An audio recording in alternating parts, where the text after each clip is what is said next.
தர்ஷினி. இன்னைக்கு நம்ம பகவத்கீதாவோட 7th சாப்டர்ல 22nd ஸ்லோகால இருந்து பார்க்கலாம். முதல்ல 22nd ஸ்லோகாவோட மீனிங் என்ன அப்படின்றத பார்த்துட்டு 22nd ஸ்லோகாவை எப்படி சாண்ட் பண்றது அப்படின்றதையும் நம்ம பார்க்கலாம். இந்த ஸ்லோகால இப்ப கிருஷ்ணர் அர்ஜுன்கிட்ட என்ன சொல்றாருன்னா, இந்த நவக்கிரக அதிபதிகளை வணங்குற அந்த பக்தர்களுக்கும் அவங்க கேட்குற எல்லா விஷயத்தையும் நான் கொடுப்பேன். அவங்க எதெல்லாம் அவங்க வாழ்க்கையில் அவங்க வேணும்னு ஆசைப்படுறாங்களோ எல்லா விஷயங்களையும் நான் அவங்களுக்கு கண்டிப்பாகவே கொடுப்பேன் அப்படின்னு சொல்கிறாரு.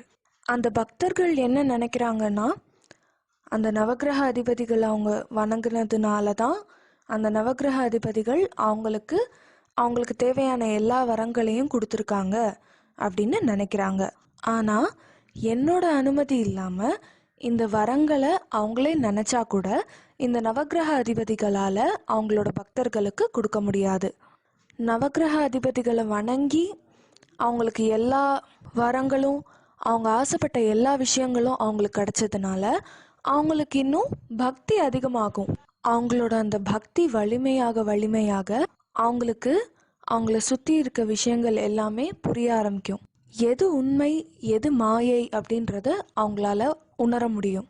அந்த ஒரு நிலைமைக்கு அவங்க வரும்போது அந்த மகத்துவம் வாய்ந்த தெய்வீகமான ஞானத்தை பெறுறதுக்கு தகுதி உள்ளவங்களா அவங்க ஆயிடுறாங்க. அந்த தெய்வீக ஞானத்தை அவங்க அடைஞ்சிட்டாங்கன்னா அதுக்கப்புறம் அவங்களுக்கு புரியும், என்னோட உண்மையான ரூபத்துல அவங்க என்ன புரிஞ்சுக்குவாங்க அப்படின்னு சொல்றாரு.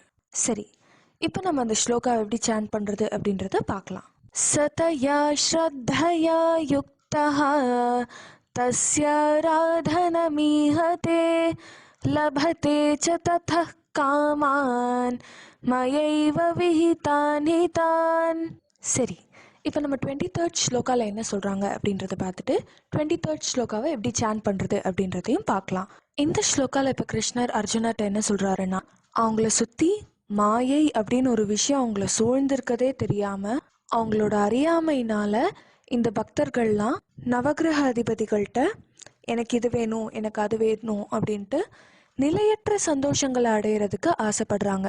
அதாவது அந்த நிலையற்ற பொருட்களுக்கு அவங்க ஆசைப்படும் போது அதனால கிடைக்கக்கூடிய சந்தோஷமும் நிலையற்ற சந்தோஷமாக தான் இருக்கும். ஆனால் என்னோட பக்தர்களாக அவங்க மாறினதுக்கப்புறம், அதாவது அவங்க அந்த தெய்வீக ஞானத்தை அடைஞ்சதுக்கப்புறம் அறியாமை அப்படின்ற ஒரு விஷயம் அவங்கள நெருங்க கூட முடியாது. அவங்களோட லட்சியம் நிலையானதாக இருக்கும்.